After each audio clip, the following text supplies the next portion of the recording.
Dalagang nag-joyride sa Ferris wheel sa Cagayan. Nalaglag. Naikuyas sa napan ko kinita so na nakaidap. Iniisip ko na lang talaga, buhay pa ba? Ang dami ng pangarap ng anak ko, wag mo naman ipagkait sa kanya.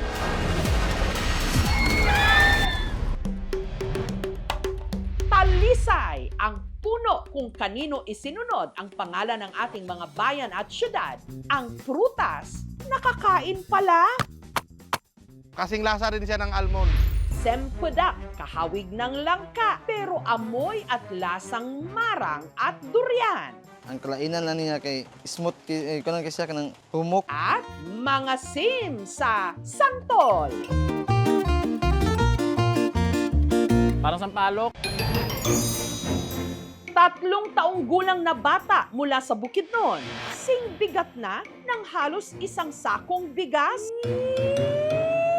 Lami kay siya kusiyo tungod sa yang kadako jud. Matulog si Ashley, musig hagok.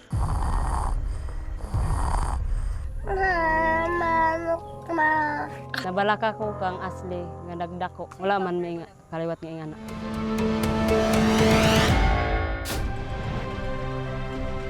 Ang tricycle driver na nagbebenta ng tingi-tinging gasolina noon. Yung panahon na yon, maliit pang gasolinahan dito sa Marinduque. Hinahabol ako ng mga may-ari ng gasolinahan. Kulurom ako eh. Nagagalit yung mga legit na may gasolinahan. Ako'y pinahuli. Ngayon, may-ari na ng 17 gasoline station. Diyan ako nagigipit sa pera. Nabibili ko yung gusto ko, kung saan-saan ako nakakapunta. Sumaman ako sa ulan at arawan. Kaya sabi ko, kailangan naman ako yung makatiman ng ginhawa. Dating beauty queen mula Leyte. Dinukot Pinors daw yung ate ko, papasok sa sasakyan.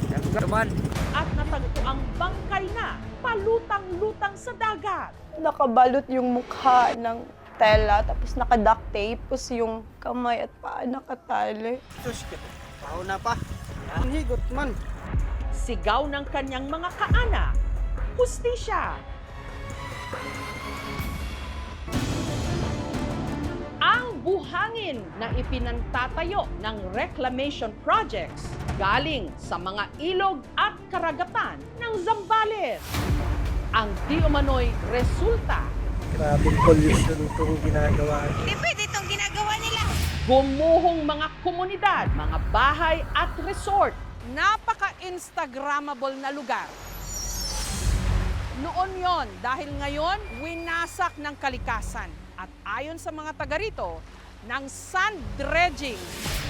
Yung mga dredging na mga barko, gaano sila kadalas nagde-dredge? 24 hours yun, ma'am. Walang tigil? Walang tigil yun. Saan sila kumukuha ng buhangin? Dito, Saan ma'am, ayan. parte? Dito po sa tapat namin. Okay. Lumalalim, ma'am.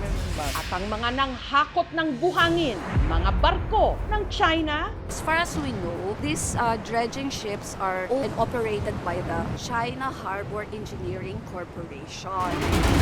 Kung tuloy-tuloy ang dredging dito, malulusaw kami.